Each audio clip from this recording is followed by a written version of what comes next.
Good morning, students. In our social science class, we are on our first chapter of history, the French Revolution, and this video is the seventh part of the chapter. In this video, we will study about abolishment of monarchy, social conditions during revolutionary wars, Jacobin clubs, and abolishment of monarchy with monarch Louis XVI. इस video में हम मुख्य रूप से इन चार चीज़ों के बारे में पढ़ेंगे। फ्रांस में राजतंत्र की समाप्ति की भूमिका क्या रही, वहाँ पर जो क्रांतिकारी युद्ध हुए उस दौरान सामाजिक स्थिति कैसी थी, जैकोबिन क्लब क्या थे, उनकी फॉर्मेशन कैसे हुई, और फ्रांस से राजतंत्र की पूर्ण समाप्ति और साथ ही साथ राजा लुई 16 की समाप्ति। ये चार इम्पॉर्टेंट घटनाएं जो कि फ्रांस की क्रांति के लिए बहुत इम्पॉर्टेंट हैं, उसी को हम इस लेसन में पढ़ेंगे। तो सबसे पहले हम शुरू करते हैं एबॉलिशमेंट ऑफ मोनार्की से। एबॉलिशमेंट ऑफ मोनार्की, राजतंत्र का अंत। In the year 1791, France became a constitutional monarchy, but everything was not right. जैसा कि हमने अपने पिछले वीडियो में देखा था कि 1791 में फ्रांस को एक संवैधानिक राजतंत्र बना दिया गया था। वो राजतंत्र तो था, राजा का शासन था, लेकिन राजा के शासन के ऊपर एक संविधान का नियंत्रण एस्टेब्लिश कर दिया गया था और नेशनल असेंबली ने वो कॉन्स्टिट्यूशन बनाया था। The situations remain tense during the following years and this tension led to complete abolishment of monarchy and establishment of republican state. लेकिन उस सब के बावजूद भी सारे हालात सही नहीं थे, समाज में सब कुछ ठीक नहीं चल रहा था।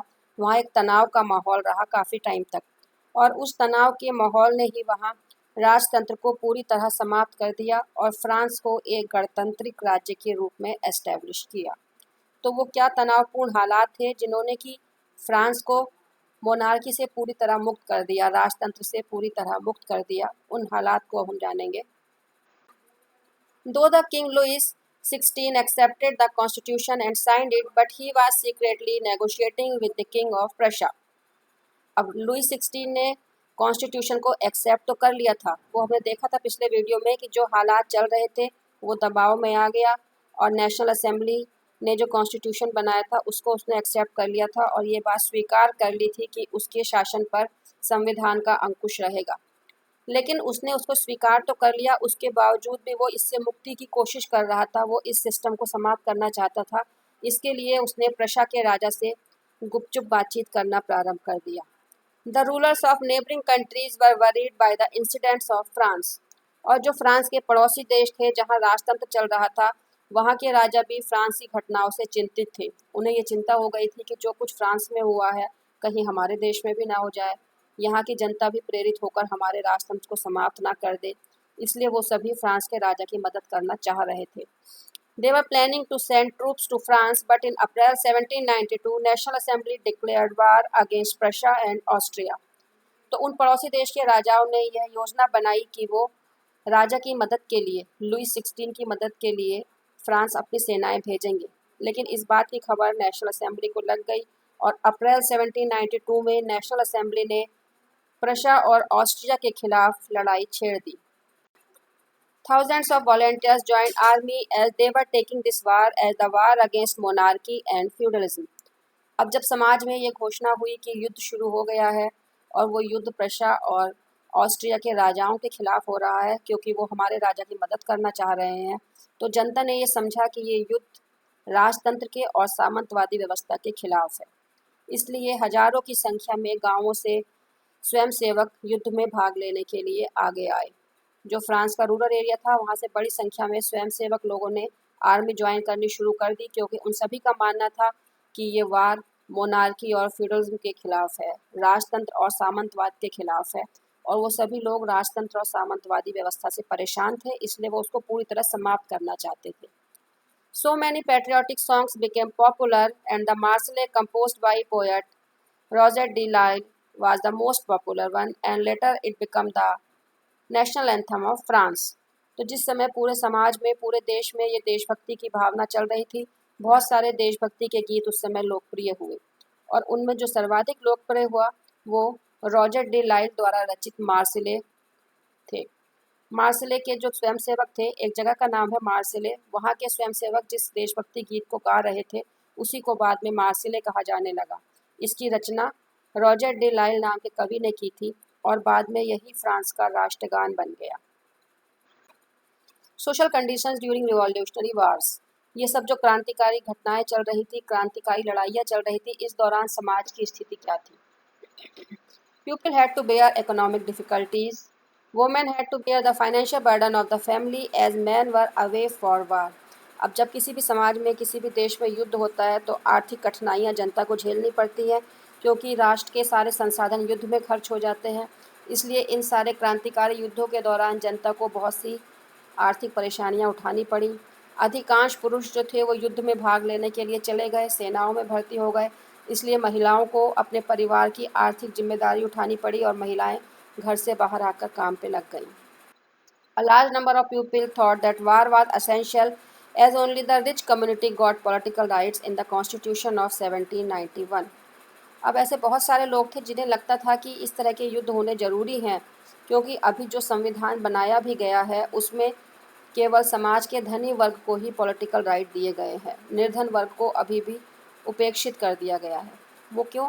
क्योंकि हमने पीछे देखा था कि जो वहाँ का पॉलिटिकल सिस्टम था उसमें केवल उन्हीं लोगों को एक्टिव सिटीजन माना गया था जो 3 दिन का टैक्स देते थे, 3 दिन की मजदूरी के बराबर कर देते थे, वो एक्टिव सिटीजन माने गए थे और बाकी सबको पैसिव सिटीजन या निष्क्रिय नागरिक माना गया था।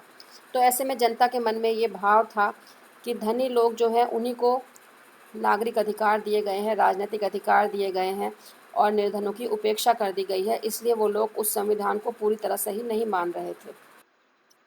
People started to debate on the constitution and government policies. So many political clubs emerged for this debate. तो अब लोगों ने सरकार की नीतियों के बारे में और उस संविधान के बारे में वाद विवाद करना शुरू कर दिया। लोगों ने जगह जगह उस बारे में बहस करनी शुरू कर दी कि जो ये नया संविधान लागू हुआ है और जो नई सरकार बनी है वो ठीक है या नहीं है। बहुत से लोग उसको ठीक नहीं मान रहे थे, क्योंकि वो केवल धनी नागरिकों को ही सक्रिय नागरिक मान रही थी और उन्हीं को राजनीतिक अधिकार दे रही थी। अब इस तरह की डिबेट्स में भाग लेने के लिए बहुत सारे राजनीतिक क्लब बन गए। Jacobin club, Jacobin club was the most popular club form during this period.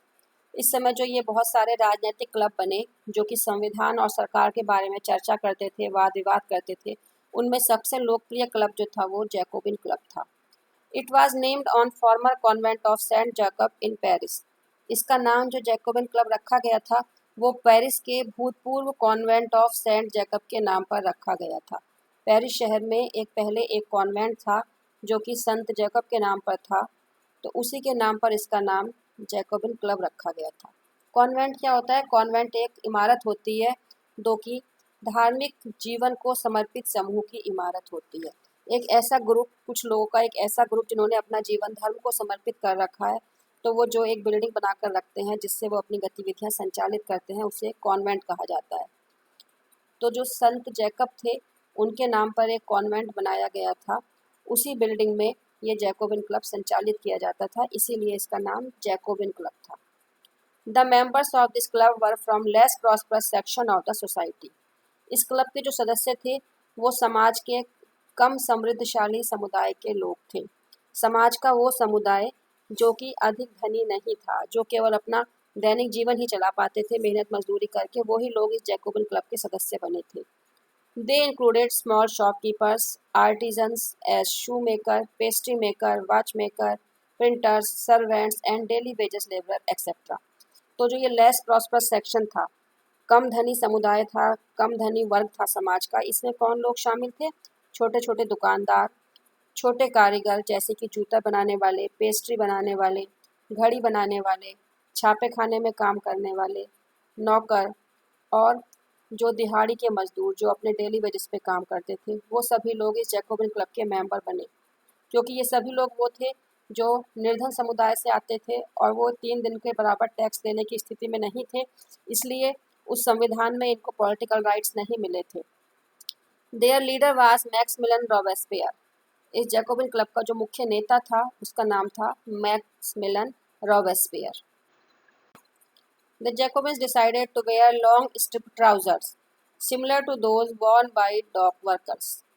जो डॉक वर्कर्स होते हैं, यानी कि जो शिपयार्ड होते हैं जहाँ पानी के जहाज आते हैं, वहाँ काम करने वाले मजदूर उस समय लंबी धारीदार पतलून पहना करते थे, ऐसी पैंट, ऐसे ट्राउज़र जिन पे लंबी धारियाँ बनी हुई होती थी। तो वो डॉक वर्कर्स उनको पहना करते थे। तो जैकोबिन्स ने डिसाइड किया कि वो लोग भी उसी तरह की ड्रेस पहनेंगे। जो भी लोग जैकोबिन क्लब के सदस्य बनते थे, वो भी उसी तरह की लंबी धारीदार पतलून पहना करते थे। They wanted to show themselves apart from the rich section of society, especially nobles who wore knee breeches. और ऐसा उन्होंने क्यों किया? क्योंकि वो अपने आप को समाज के धनी समुदाय से अलग दिखाना चाहते थे। समाज का जो धनी वर्ग था, विशेष रूप से सामंत लोग, जो कि बहुत फैशनेबल माने जाते थे, तो ये जैकोबिन उनको अपने से अलग करना चाहते थे, अपनी एक अलग पहचान चाहते थे। और ये जो समाज के धनी लोग थे, फैशनेबल नोबल्स थे, ये नी ब्रीचेस पहना करते थे, घुटनों तक वाली एक ब्रीचेस पहना करते थे।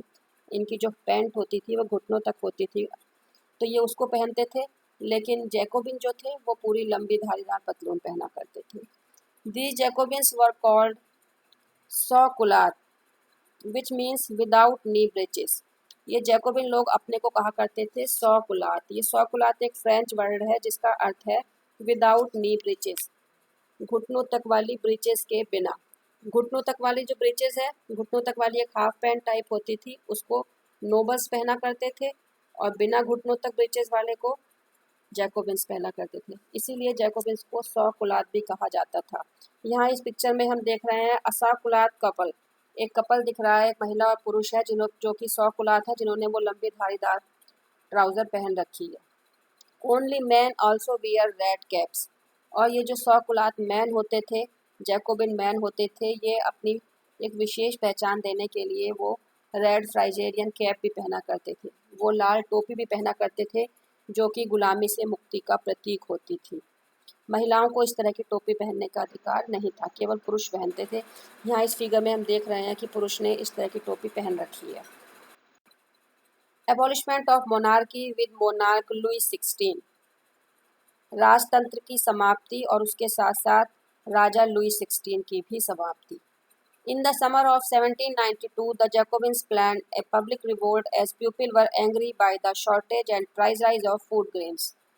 1792 की गर्मियों तक आते आते जैकोबिन लोगों ने प्लान कर लिया कि वो विद्रोह करेंगे। उन्होंने एक जन विद्रोह की योजना बना ली, क्योंकि उस समय समाज में खाद्यान्न की बहुत ही कमी हो गई थी और खाद्यान्न की कीमतें बढ़ती जा रही थी, जिसके कारण लोगों में बहुत नाराजगी थी। On 10th August, the mob attacked the palace and killed the king's guard. तो उन लोगों ने विद्रोह के रूप में 10 अगस्त को जाकर राजा के महल पर हमला कर दिया और राजा के गार्ड को मार दिया। राजा का जो अंगरक्षक था उसको मार दिया गया।